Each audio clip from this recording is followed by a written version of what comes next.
Hello friends, welcome to my channel. আজকে এই ভিডিওতে আমি তোমাদের সামনে চাকরির পরীক্ষার অত্যন্ত একটি গুরুত্বপূর্ণ কোশ্চেন তুলে ধরেছি।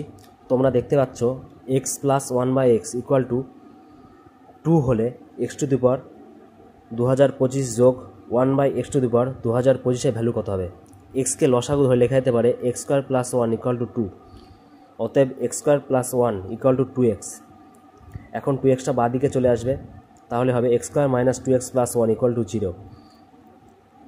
নেক্সট লাইনে x minus 1 whole square equal to 0। এটা a মাইনাস বি হোল স্কোয়ারের ফর্মুলায় পড়ে গেল। সুতরাং x মাইনাস 1 ইকুয়াল টু 0 এবং x ইকুয়াল টু 1।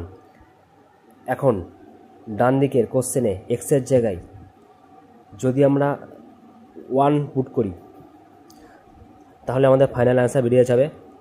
তাহলে লেখা যেতে পারে 1 to the power 2025 by 1/1 to the power 2025। তাহলে হয়ে যাবে 1 প্লাস 1 ইকুয়াল টু 2। যদি ভিডিওটা ভালো লাগে লাইক, কমেন্ট, শেয়ার আর সাবস্ক্রাইব করতে ভুলবে না।